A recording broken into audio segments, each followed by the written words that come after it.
Olá pessoal, vamos fazer uma pequena revisão sobre alguns conceitos da orientação a objeto e algumas representações que nós vamos precisar da linguagem UML durante o nosso curso. Pessoal, orientação a objeto ela serve para a gente conseguir dividir o nosso problema e tentar representar esse problema através das nossas classes. E com isso, fazer com que a gente consiga, através dessas classes, que a gente consiga montar o objeto que nós estamos querendo representar realmente do nosso domínio. Existem alguns mecanismos que são úteis para a gente poder estruturar esses nossos sistemas, A orientação a objeto, ela veio para a gente conseguir melhorar e diminuir essa complexidade. Então, que a gente consiga criar representações, separações entre esses conceitos, de tal forma que a gente consiga entender melhor o que a gente está construindo ali no nosso software. Então, tipo de mecanismo de estruturação que nós temos: ligações e associações, composição e agregação, generalização e especialização. Então vamos dar uma olhada em cada um desses carinhos. Pessoal, as ligações e as associações são meios de representar os relacionamentos entre os objetos e as classes, respectivamente. Então, as nossas ligações a gente menciona quando nós estamos falando entre objetos, a relação entre objetos. Então, por exemplo, o empregado João trabalha no departamento de RH. Então, existe uma ligação entre o objeto João e o departamento de RH. A classe empregado está associado à classe departamento. Então, aqui nós temos o nível da classe. Então, empregado está alocado a um departamento. Um departamento tem alocado 0 ou vários empregados. Muito importante, pessoal, a leitura desse diagrama. Nós podemos ler tanto do lado do empregado quanto do lado do departamento. Então, o formato da leitura é: um departamento tem alocado 0 ou vários empregados. Um empregado está alocado em um departamento, em apenas um departamento. Então, esses modelos, eles indicam para a gente como nós vamos representar o nosso sistema, como nós vamos modelar o nosso sistema e, no final das contas, como nós vamos programar o nosso sistema. Então, cada caixinha dessa aqui representa uma classe, pessoal, que é uma entidade que nós identificamos dentro do nosso domínio. E quando a gente faz a relação entre elas, nós estamos associando uma classe à outra. Pessoal, nós temos também uma relação de agregação, uma relação aí de todo parte entre as nossas classes. O que isso quer dizer, pessoal? Quer dizer uma informação um pouquinho além do que uma simples associação. Então aqui, por exemplo, objetos contidos podem existir sem serem partes do objeto que os contém. Uma classe é uma parte ou está contida na outra classe, Então aqui no exemplo, eu tenho que motor, pneu e outras peças do carro podem existir sem que o carro exista. Então aqui, pessoal, eu tenho uma relação de agregação. Então um carro, ele é uma agregação dessas várias partes. Então eu estou informando uma coisa a mais quando eu coloco esse diamante, sem estar preenchido. Agora, do lado de cá, pessoal, eu tenho que um time tem um ou vários atletas. Esse atleta, ele pode existir sem o time? Pode, pessoal? Ele pode mudar para outro time, ele pode migrar de outro time. Então, a existência dele não está atrelado a essa entidade aqui, a essa classe. Mesma coisa com o carro, tá? Então, nós temos aí uma relação de agregação. Já a composição, pessoal, a gente representa na UML com esse losango, esse diamante preto preenchido. Então, uma parte constituinte pode pertencer a, no máximo, uma parte. Então, no exemplo que eu coloquei aqui para vocês, o item pedido pertence a somente um e um exclusivo pedido. Então, eu não tenho uma repetição de item pedido em outros pedidos, ele é único. Se o todo deixar de existir, a parte também irá deixar de existir. O que significa, pessoal? Se eu remover um pedido, os itens pedido precisam necessariamente ser removidos, porque eu tenho aqui uma relação de composição.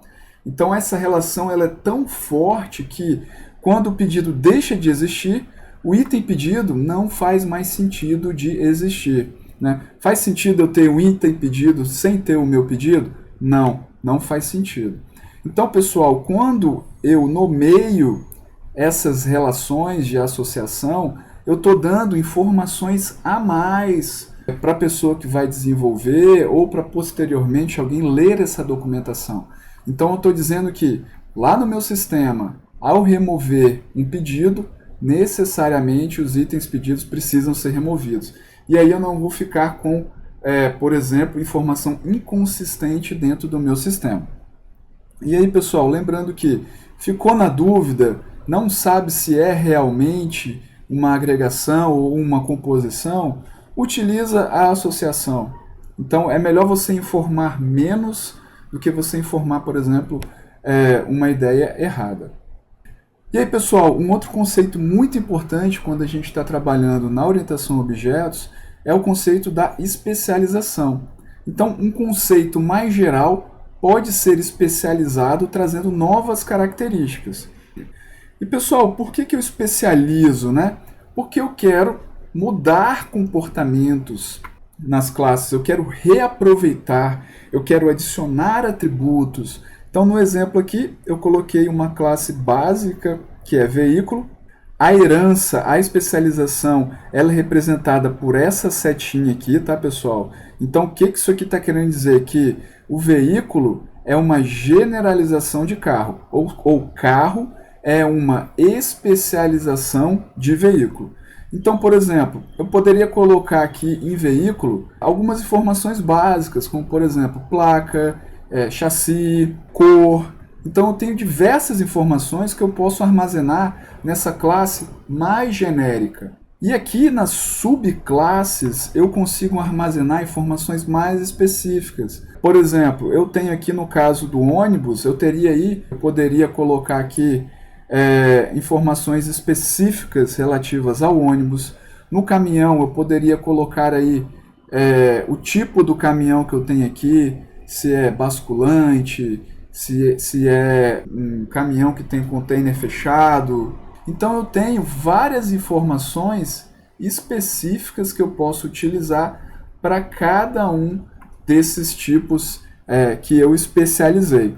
Então, lembrando que veículo, né, quando eu faço a leitura, é a classe mais genérica. Essa setinha aqui indica que essas classes aqui de baixo herdam ou são especializações da classe veículo, ok?